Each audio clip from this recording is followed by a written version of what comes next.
guys, खुलुमबाय नोंथांमोनखौ आंनि गुबुन मोनसे गोदान भिडिअ बरनायबो हरनाय थाबाय स दिनैनि भिडिअआ जाहैबाय दिनैहाय नोंथांमोना आंनि टाइटेलखौ नायनानै मिथिखाबाय दिनैनि भिडिअआ मा भिडिअ स दिनैनि भिडिअआ बहुत इन्टारेस्टिं जागोन होननानै आं सानो मानो होनना बुंबा सिगांनि फट'खौ रिएक्ट खालामनायाथ' बिराद गोजा गोजा थायोना उन्दैनि फट'फोरा ओमफ्राय नाजागोन आङो जेसेबां हायो नोंथांमोनखौ इन्टारटेन खालामनो आंनि भिडिअनि गेजेरजों स नोंथांमोना जुदि आंनि भिडिअखौ नायनो इन्टारेस्टेडब्ला नायलांबाय थादो ना मा होनो थुथु बिदिब्ला आंनि भिडिअखौ स्टार्ट खालामनोसै चलो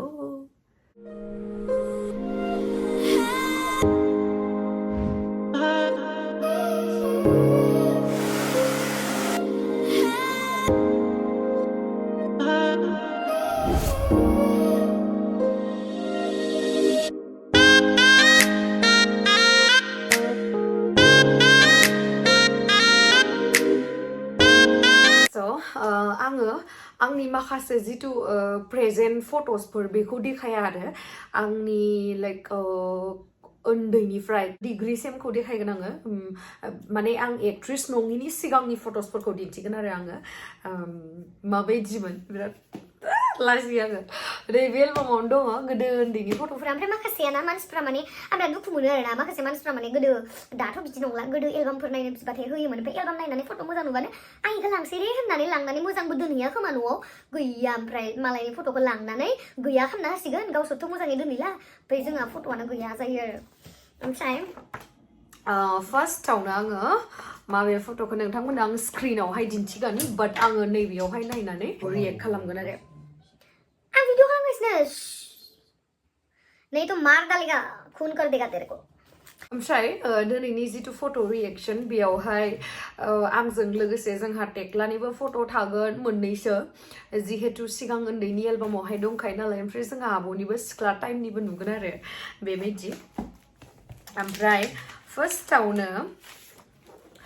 नैबे फट' आरो एक्ट्रेस नङामोन बे टाइमाव बिराद जोहोलि फट' उथिनानै माबादोंमोन आरो न'आवनो फट' उथिदोंमोन आङो एसे फावथुमथुम खामोन आरो बे टाइमावबो नैबे फट'आ बेबो न'आवनो बैसागोमोन खोमा बे टाइमाव ओमफ्राय बे टाइमावथ' माने जेबो टेलेन्ट रोंखाया नालाय जास्ट फोथा मोनसे लाबाय ओमफ्राय फोथा मोनसे लानानै आर'नाइ लानानै फुरा बे फट' मोनसे बिराद लाजिनो ओंखारो आङो बे फट'आ आङो क्लास 4 मोन नामाथाय 2005 नि दै आङो 2005 आवहाय क्लास 4 मोन नैबेयो नै माबा मा होनो ओइ सिंग्रि मेला जे जायोना जोंनिथिं बे माबायाव धेकियाजुलिथिं बेयावहा माने अन्थाइ गोदोर दंमोन आरो दाबो दङ खोमा बे अन्थाइयाव उन्दुलायनानै फट' लादोंमोन आरो आङो जि गाजा ओमफ्राय माने बे टाइमावहा जोंहा गारि गोदान बायदोंमोन आरो न'नि गारि बे गारि गोदानखौ माने फुजा होनो थाखाय लांदोंमोन आरो बे टाइमाव आरो उथिनायो आयौ लाजिनो ओंखारसै आं सोरबा नायनो नागिरा दाख्लैबो लावदुमनो देखायाखै आं सिरि सिरिसो नायखुमाबाय नामाथाय बिराद हामा नायो दाख्लैबो लावदुमनो देखायाखै आं सिरि सिरिसो नायखुमाबाय नामाथाय बिराद हामा नायो बुजिथारा बिमायानो क्लास 11 आव आङो आयो क्लिप थेबलायलायोमोन आरो ना साइडआवहा क्लिप थेबलायलायो ओमफ्राय नायलाय माबाखौ नायब्रा सेन्डेल ओमफ्राय येल्लो कालारनि गस्ला गानलायलाय पिंक कालारनि प्लाजो बायसा पेन्ट गानलायलायो आरो हाइथुथुथारमोन आङो गोदो दाबो गाहायानो होमब्लाबो माने सिगाङाव एसे गाहायसिनमोन आरो आयौ माबा ओमफ्राय बे टाइमाव मोनसे खोथा खिथानोसै आङो जेबो नङा आं नोंथांमोनजों सब शेयार खालामोथ' माखासे शेयार खालामथावनाखौ नैबे फट'आव मोजाङै नायलाय नोंथांमोना इयारफन दंखायोना बे टाइमाव आङो बै बयफ्रेन्डजों बार अनलाइन थायोमोन आङो माने मा होनो लावदुम बुदों आरो ना आं भिडिअ खालामनायाव ओमफ्राय बियो इयारफन सोनानै माने गेम गेलेगासिनो आरो माबाखौ मा गेम मोनलाय मा गेम गेलेदों बाबल सुटारा बैयो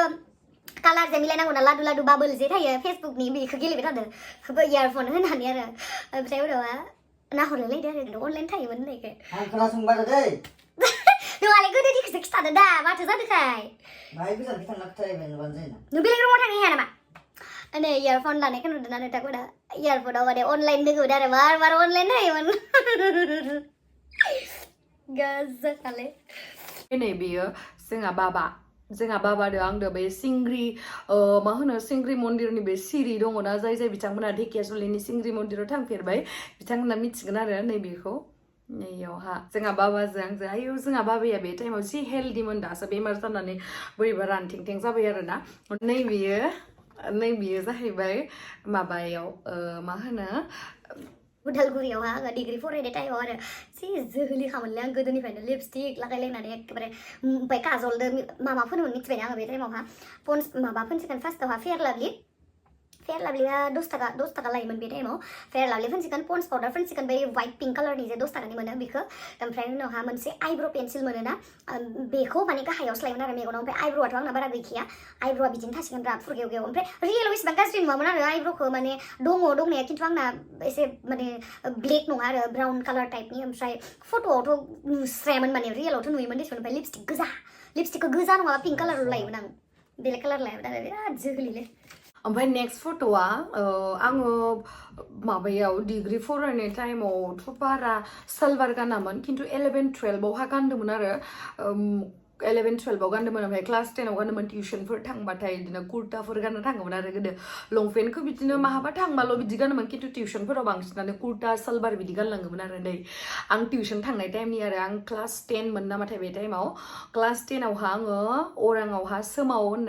सोमाव सारनियावहा टिउसन लानायावहा फट' उथिबोदोंमोन आरो नै बेयो सालवार गाननाया खानायखौबो मादि खानो मोननायलाय मिसिगुर सिसुगुर जेबो गैया आसानखौ माबा गोमो गोथां गानलायलायदों आरो माबा आयौ हाइथुथुथारमोन आङो खिन्थु आंनियाव ड्रेसिं सेन्सआ माने आं सानो आंनि ड्रेसिं सेन्सआ एसेबाबो मोजां जायो होननानै मिथिला माने आं सानो आंनि ड्रेसिं सेन्सआ एसेबाबो मोजां जायो होननानै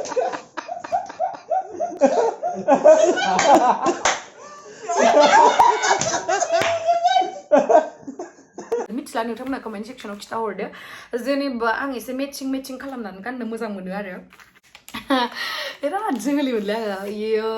क्लास 13नि क्लास 13नि आरो बियो माने डिग्री फर्स्ट इयार टाइमनि आं बे रुमावनो 3 years रेन्टआव थादों आरो उदालगुरियावहाय एसबर्ड स्कुल खाथियावहा बे आगै दैमु एक्ट्रेस दङना बे सानि न' खाथियाव थायोमोन आरो बे आगै दैमुखौबो नुबाय थायोमोन आङो गोदो खिन्थु जों बिदि रायलायलायामोन आरो फट'आ खानायाबो एसे गुसुंमोन ओमफ्राय नाय नोंथांमोना नटिस खालामदों ना आंनि एभ्रि फट'आवहाय रेड लिपस्टिक थाखायो आरो नै रेड लिपस्टिक ओमफ्राय मिसुगुरखौथ' नुखाया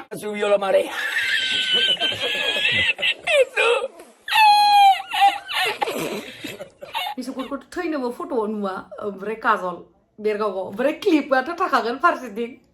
क्लिपा बाराय थाखागोन आरो वाट्सआपआव नायना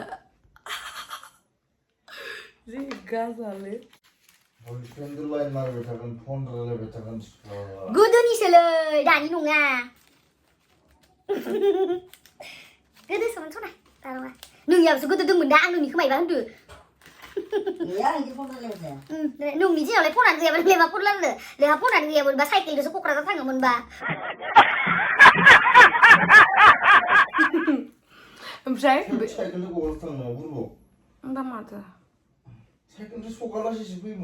सगालासे माने गोदो लावदुमा साइकेलजों सगालासे फैयोमोन आरो ओमफ्राय सकनिफ्राय बास गाखोनानै माबा बै जिथु सेक्रेटारि अफिसाव फार्स्ट माने थिका मावजेनबा आरो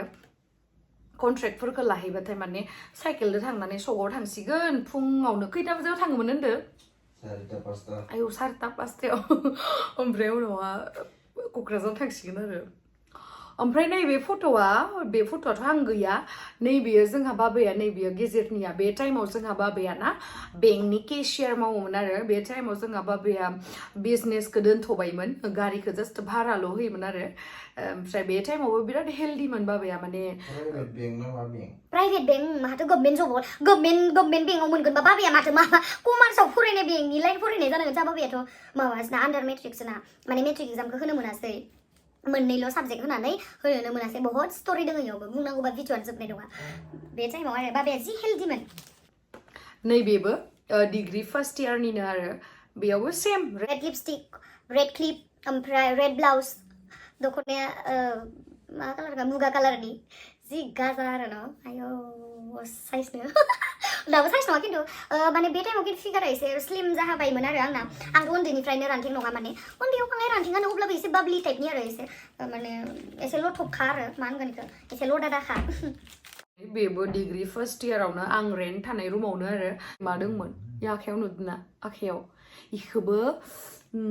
आंनि मबाइला गोमादोंमोन खोमा ओमफ्राय गोमानाय टाइमाव नैबे नकिया ना मा फन मोनथाय बेखौ लाथ'नांदोंमोन माने आङो नै इयावबो रेड क्लिपा दंखायो ओमफ्राय पानसु ओमफ्राय बाटारफ्लाइ गोनां टप गानदों आरो जि गाजा ओमफ्राय माखासे नोंथांमोना आंनि भिउवार्सफोरा आंखौ मिथिया खोमा आङो क्लास बेसेबांमोनथाय क्लास 5 ना 6 निफ्रायनो आङो कथक डान्स लादोंमोन आरो ओमफ्राय कथकआवहाय आङो बिशारद पार्ट 2 खौ कमप्लिट खालामबाय माने ग्रेजुएशनखौ कमप्लिट खालामबाय आरो कथक डान्सआव खिन्थु दा सिरियासलि आं थगायाखै आङो मोनसेबो स्टेप गोसोआव गैया मिथिबायना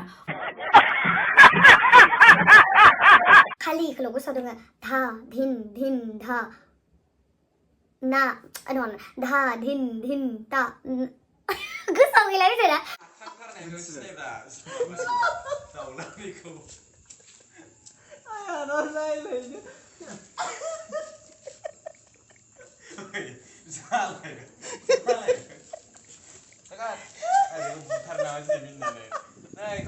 क्लास 9 ना 10 आवनो आं बिशारद पार्ट 2 खौ कमप्लिट खालामदो अरां संगीत विद्यालयनिफ्राय आरो लखनौनिफ्राय मोनोमोन जोंना सार्टिफिकेटआ दाबो दङ आंनाव सार्टिफिकेटफोरा माने ग्रेजुवेट खालामनायनि आरो खिन्थु आङो मोनसेबो स्टेप गोसोआव गैया ओमफ्राय आंथ' मिथियामोन ना जेनेबा इदि जागोन होननानै मा होनो आरो जिउनि जिथु दै बोहैनाय माथिंबा बोहैलाङो बेयो जाहैबाय बे कथक डान्स सोलोंनाय टाइमावहाय आङो बेखौ बहाबा मोसानो थांदोंमोन आङो दै ओमफ्राय बे मोसानो थांनायावहा फट' उथिदोंमोन आरो जोंहानि लामायावनो बोरमाबो उथिफालायलायदों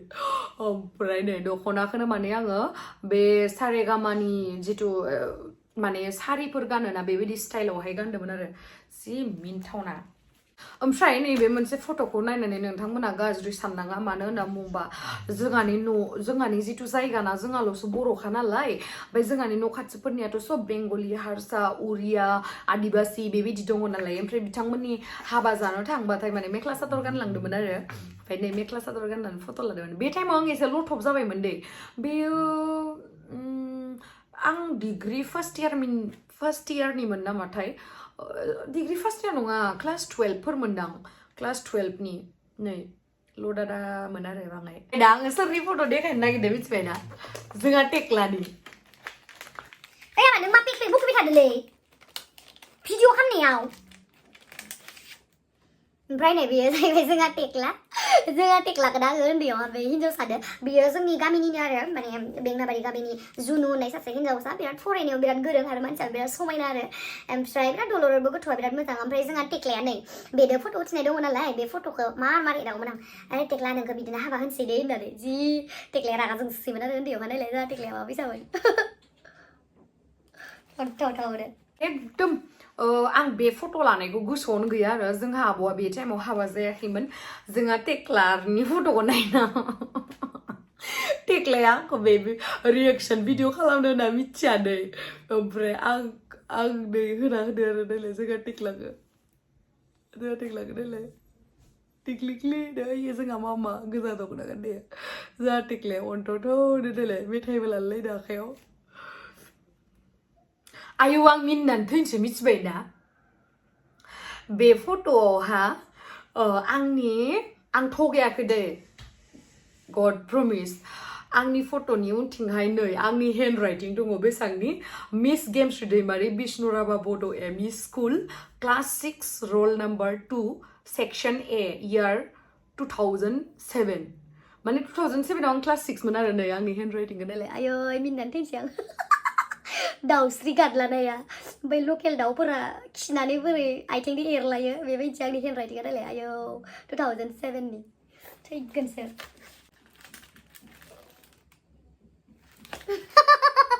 एबारनि खेबसेयाव जा टेक्लानि Jika kalian marah kan sekarang ya kan. Nih, Pomraguri dalang apa ya? Nih biasa nggak mama, ompray nih biasa Tekla blue color ikut selaka dia ada ibu sakit deh. Ompray sih nggak made, ompray, boy ang jadi kayak temen nang temen ang सिगांनि भिडिअखौ नायदोंमोन मिथियो जानो हागौ आं जे बुङोमोन ना इमान उन्दैयावनो हाबा जाबाय नोङो जोंहा आदैनि फिसाजो दाख्लै आं बैसागुआवबो जे दख'ना हरनाय माबा हरनाय बिदि भिडिअ जे खालामदोंमोन ना आगैनि बासि बेयो दा उदालगुरियाव हाबा जाबाय आरो बे उन्दैयावनो हाबा जादों सानना नाय इमान उन्दैमोन बियो नाय बे टाइमावहा बहुत उन्दै जोंहा टेक्लानिबो उन्दै बहुत दासो 17 ना 18 ना बेसेबां जाखो होनखोथाय 16 ना 17 जाबायदां आरो इयार्सआ जोंहा मामाबो मामा टेक्ला आं नोंथांमोननो सिगाङावहाय खिथाखांबायमोन नामाथाय फार्स्टआवनो जोंहा आदा बिनि उनाव आब' ओमफ्राय बिनि उनावहाय साथाम गथ'फोर थैदों बे साथाम गथ'फोरनि गेजेराव आब'नि जिथु नेक्स्ट माने आब'आथ' 2 नाम्बार फार्स्टआवनो आदा अमल ओमफ्राय बिनि उनाव आब' खनायस्रि नाम्बार 2 नाम्बार 3 नि फट'आ दंमोन आरो बेयावहाय नै जि गाज्रि जाजोब्बाय आरो माने सिनायला आरो बेनि फट'आ दंमोन माने गिदिर जानासो थैदों नालाय क्लास माने स्कुलाव फरायदोंना फरायाखैमोन आं मिथिला दै माने जोंहा आब'नि नाम्बार 3 आरोना बेयो आंथ' नुवासैयानो साथाम थैखांनासो आंखौ जन्म होबाय नालाय फार्स्टआव आदा आब' खनायस्रि बेनि उनाव साथाम गथ'फोर दंमोन ओमफ्राय जों गोखांलामोननो टेक्लादों आंदो मिथिबायना गोखांलामोननो टेक्लादों आंदो मिथिबायना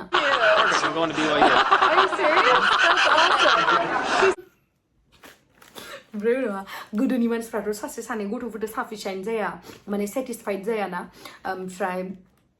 ओमफ्राय उनावहा मा खालामखो गथ' मोनासो मोना जाबायनो खिथादोंमोन आरो जोंहा आबैमोना जोंनो गथ' मोनासो मोना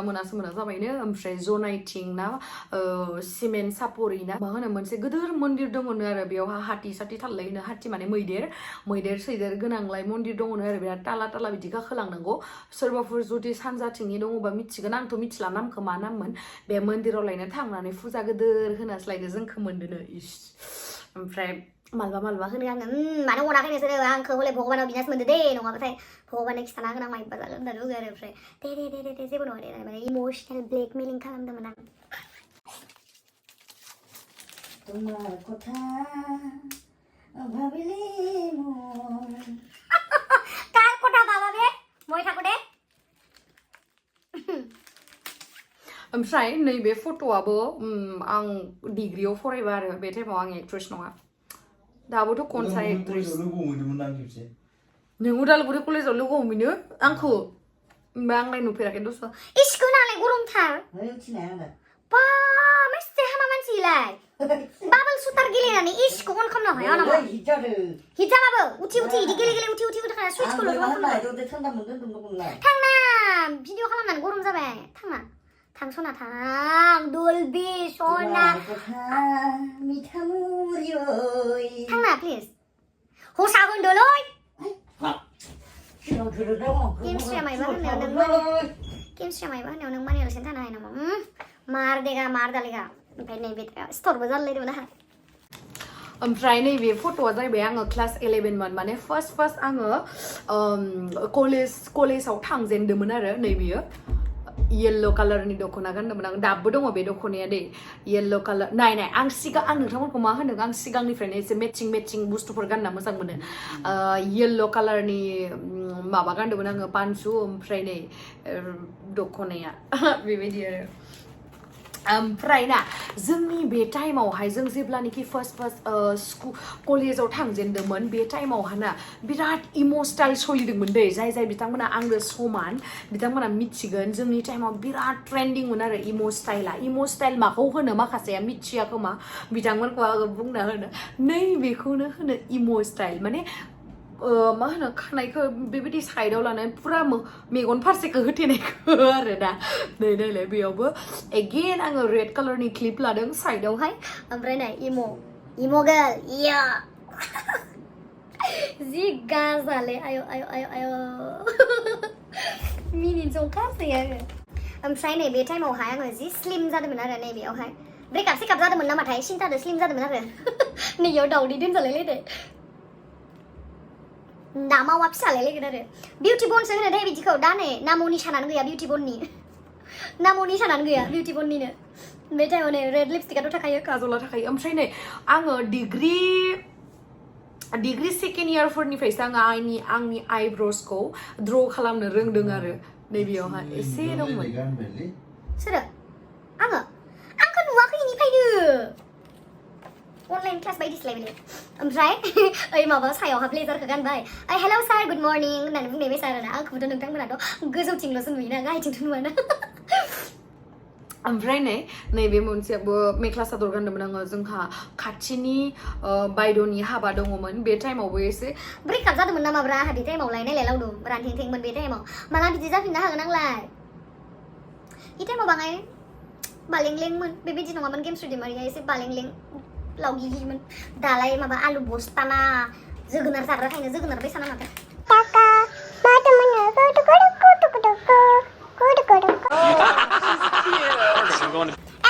just forget about it जिउआ दानो दङ दानो गैया थैनो थांबा मोनजागोन नामा काका माथो हेल्दिथ' बेनो थेंक गड हेल्दि नङामोनबा माबा मोनसे खोथामोन हेल्दिथ' इभेन बेमार सेमारथ' जायाखैना न'आवल' दं नैबेयो इयाव चेस्टमिसमोन आरो नै इ टाइमाव आङो एसे आइब्र'खौ द्र खालामनो रोंबायमोन नै इयावहाय एसे मोजां मोनदों आरो बाखिखिनियाबो ओमफ्राय नैबेयावबो एसे देलायनो रोंहांबाय आरो नैबेयावहा आइब्र'खौ लाबाबाबो मा सिगांथिं बेबायदि गोबाबा लायामोन आरोना बेबायदि गोबाबा लाबा एसेबाबो जेनेबा अरिजिनेल बायदि नुयोना खिन्थु नैबे दा आं फट'आव लानाय बायदिबा माबायदि नुयो मिथिबायना बाक्सु बायसा नुयो स' सोरबाफोर आंनि भिडिअ आगैमोन नायग्राफोराबो नैबे सिगांथिं बाराद्राय गोसोम ओमफ्राय सिदा बेबायदि आखिनाङा आरो बाक्सु बायसा नुयो नै आंखौ नायलाय माबायसा नुदों बाक्सु बायसा खिन्थु आं स्लिममोन आरो खिन्थु आंबो गोदो रोङामोन दै मेकआप खालामनो बारा गोबाव जायाखै आं मेकआप खालामनो रोंनाया माने रोंदोंना रोङाखै मिथिया दिसुन माने आं सानना लादों आरो एसे आं माने इमप्रुभ जादों होननानै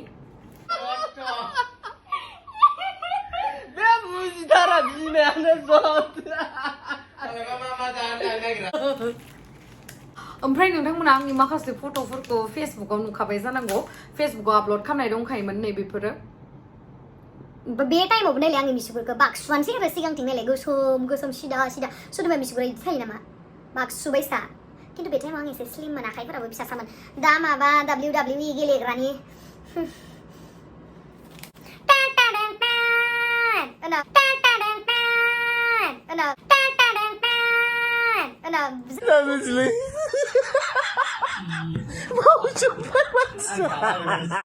जोंहा बाबाया जि WWE नायोना ओरैबायसा फेन जोंहा माबाया मा होनो जोंहा बाबाया ओमफ्राय नैबे बे फट' उथिखालिनो आं मोनसे हाफ फट' उथिदोंमोन दै आं नोंथांमोननो स्क्रिनाव देखायना होगोन बे हाफ फट' उथिनायावनो मोनसे बङाइगावनि मोनसे मबाइल दखाननिफ्राय मोनसे कम्पिटिशन जादोंमोन आरो जायनि फट'आवहाय लाइक बारा कमेन्ट बारा शेयार बारा माने फार्स्ट प्राइज मोनगोन होननानै दे ओमफ्राय बहुत मानसिफ्रानो होनदोंमोन आरो बेयो फेकसो नङा अब्लाबो आं माने ट्राइ नायनाबाय आरो माने बे टाइमाव आं फेसबुकाव एसे पपुलारमोन आरो बे टाइमावहाय एक्ट्रेस नङाबाबो फेसबुकावहाय माने 1000 लाइक मोनोमोन आरो माने बे टाइमावहाय 1000 लाइकआनो वाव इदि आरो आयौ इदि आरो माने जोंनि लोगोफोरा आंनि लोगोफोरा जेनेबा रुममेटफोरा 90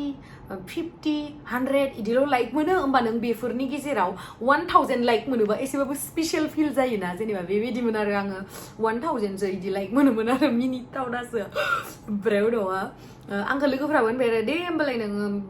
खालामनानै पार्टिसिपेट खालाम इदिनानै फट'खौनो होदोंमोन आङो ओरैबायसा शेयार जाबायना बे फट'आ ओरैबायसा लाइक कमेन्ट्स फैबाय साल्ला मोनबाय नङाना गेमस्रि दैमारिया फार्स्ट प्राइज मोनबाय आङो ओमफ्राय बे टाइमनिफ्रायनो आंनि फेसबुकाव ओरैबायदि फ्रेन्ड रिक्वेस्ट फैयो ओरैबायदि माने ओरैनोथ' हिन्जावसा मानसिनाव फ्रेन्ड रिक्वेस्टआ बिराद फैखायो अब्लाबो आरो माने नांनायनि बारा फैबाय माने आंना फ्रेन्ड माने लिमिट जाबाय आरो 5000नि माने लिमिट जालांबाय ओमफ्राय उनावहा आङो सानबाय मा उनावहाथ' बिदिनो माने सोरबा आंखौ सिनायजोब्बाय आरो मानसिफोरा ओमफ्राय सिनायनानै बिदिनो कन्टेक्ट जालायलायनानै आङो फिल्म इन्डास्ट्रियाव थांनाय जाबाय आरो बेनिफ्रायसो आं पेजखौ खेवनाय जादों आङो फार्स्ट टाइम सासे लोगोखौ लानानै थांदोंमोन आरो फार्स्ट टाइम आं बङाइगाव नुहैदो बेबो ट्रेनजों थांदोंमोन आरो आङो फार्स्ट टाइम बङाइगाव थांदोंमोन बे टाइमाव ओमफ्राय नैबे फट'आ एगेन आं जे दहयो अन्थाइआव गाखोनाय माने फट' जे देखायदोंमोन बे टाइमनि आरो जोंहा बाबाया नायलाय जि सेंग्राग्रा इमान हेल्दिमोन आङो नायलाय जि टिक्लि क्लास 4ल'मोन आं बे टाइमावहा 2005नि बे फट'आ आङो बेसेबां क्लास 7नि बिदायाव माने बिदाय मिटिंफोरावहा जोंनिया माबा फट' लायोमोन आरो फेयारवेलावहाय ओमफ्राय अबे मोनसेया आं नोंथांमोना कमेन्ट सेक्सनाव खिथा हरबानो जाबाय मा ओमफ्राय आङो मोनसे फट' दिन्थिना होनसै नोंथांमोननो जोंहा आब'नि ओरैबायदि समायनामोन नोंथांमोना नायनो हागोन नै जोंहा आब'नि लोगो गोजा आरो इसोरो आङो मोजाङै स्क्रिनावहाय देखायना होगोन जोंहा आब'आ बिराद साइजमोन बेखायनोथ' उन्दैयावनो लाना हरजाबाय गुमैदों ओंखायनो बारा साइज जानाङा मानसिया मिथिबायना जोंफोरबायसा जानांगौ लदा लदि ओमफ्राय मोनसे देखायबावनो आङो आंनि बेस्ट फ्रेन्डजों दङ आं डिग्री उदालगुरि कलेजाव फरायनाय टाइमाव आंनि बेस्ट फ्रेन्डनि आरो नैबेयो जिरि बसुमतारी बेजों नै माबायसा उथिदोंमोन नालाय हाबा जायाखै बेबो दा माने एसिस्टेन्ट प्रफेसार मावनानै दङ आरो उदालगुरि कलेजावनो उदालगुरि एक्जेक्ट आं मिथिया जिखुनु उदालगुरियावनो मावो आरो बहाबा मोनसे कलेजाव 2000 बेसेबांमोन 2005आवहाय आं क्लास 4 मोन नालाय 2005आवहाय माने फेरवेलावहाय फट' लानाय मोनसे फट' दङ आरो आं क्लास 4 मोन बे टाइमाव माने क्लास 4नि माने क्लास 5 थांसिगौमोन आरो नै बेयो नोंथांमोना नुखादों ना स्क्रिनावहाय आयो जि टिक्लिक्लिमोन आं आसाम जि गानोमोन आं बेंगल्सनि माने ओरैबायदि फेनमोन आरो ना बे टाइमावहा बेंगल्सनि ओमफ्राय खिरा बेफोरबायदि आरो ओमफ्राय लिपस्टिकआथ' थाखायो उन्दैनिफ्रायनो लिपस्टिक लाखायो आङो ओमफ्राय बहुदानो आंखौ फेसबुकाव दाखालि फट' होनायावहा 2005आव आं क्लास 4 होनना बुंनायावहा माने बिलिभ खालामाखै आरो ओमफ्राय नै नायनानैला जाय बिथांमोना बिलिभ खालामाखै जों बेयो फेरवेल मिटिंमोन आरो जोंनि बे टाइमावहाय माने फेरवेलावथ' जेनेबा फट' लाखायो नालाय नै इयावहा लिरनाय दंखायो हारसानि चतुर्थसिनि माने थाखो 4 आरो 2005 दाथ' बिलिभ जाबाय दा सब टाइमावनो बिलिभ खालामा ओमफ्राय मानसिया लोदोदो गोदोरबानोसै जेनेबा बिराद गोदोर बैसो राग'नाय जागोन राग'नाय बायसा नुबानो आरो सोरखौबा टिप्रिप्रि फिसासा नुबानो जे बेबो उन्दै जागोन बे नङाब्रा लुक्सआ बहुत बेलेग बेलेग थायो सोरबा उन्दैखौबो गोदोर नुयो सोरबा गोदोरखौबो उन्दै नुयो बेबायदि आरो ओमफ्राय नै बे फट'आबो एकदम बे टाइमनिनो आरो ओमफ्राय मा होनो बेयावहा नोंथांमोना जोंहानि जिथु आसाम टाइप न' दङ ओमफ्राय बिदि गोलाव न' दङ बेखौथ' नोंथांमोना दाबो नुगासिनो बे नाय आं इमान उन्दैबानो दंखायो ओमफ्राय बेखौबो मानसिफ्रा मा होनो बयफ्रेन्ड गोदान लानायखाय बयफ्रेन्डआनो लुना होजोब्बाय माजोब्बाय माने ओरैबायदि नेगेटिभ थट थायोना माने मा होननो माने बयफ्रेन्ड लाबानो जे बयफ्रेन्डआ जे न' लुना होगोन आरो मा नोंथांमोना माखासेया गार्लफ्रेन्डनि न'खौ लुना होयो नामा दे लुना हैदोंबालाय मोजांसो न' सब जुदि हानाय केपासिटि दङबा बिथिंबो नायनांगौ खिन्थु बिदि नङाना जोंनाथ' ओमफ्राय मानो मिथिया हसिया जानला मोनला बुङो बिराद बोरैबा मोनो आङो 2000 बेसेबांमोनथाय 2014 मोन नामाथाय 14 ना 15 मोन जों सिक्किम थांदोंमोन आरो जोङो उदालगुरि कलेजनिफ्राय नै बे फट'आ 15 ना 14 मोनथाय बारा गोसोआव गैला आङो जिखुनु सिक्किमावहाय सिक्किमिस ड्रेस गाननानै फट' उथिदोंमोन आरो नङा नोंखौ लोगोखौनो मोनाखै आं बे टाइमाव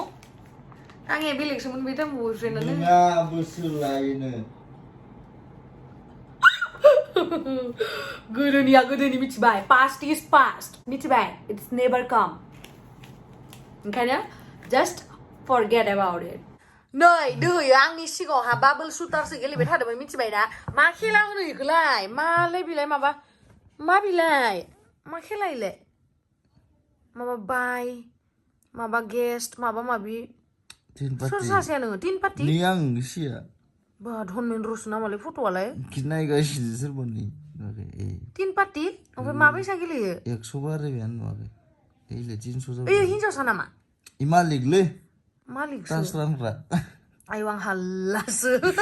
नोंबो दस जुवारुसोलै होद नुवाखै बिराद मोजां दै सोर मोनो खोथियाबानो एबार आं रोङालै आं रोङा सोरबानो रावबो ब्लाइन्ड है 800 नि र' ओमफ्राय ओइ अनलाइन नामा अनलाइन नंगौना नङा नंगौ ना कम्पिउटार अनलाइनलै अनलाइन आं रोङा दस माबैसा गेलेयो आंबो नायनोसै माबैसा बेयाव टास ओंखारगोन दा ओरै मुखै हमथिना लाना दे गोनां 32 है हारिगोनसो खोमा नोंनिया बेसेबां जाखो आंनिया मोननै रानि मानि नै हारिबायसो खोमा थै बेलेगा एक्सेप्ट खालामहरदों आंखौ रोङा साइड सरायसो सोरबा आयौ रोङालै आं बाद दे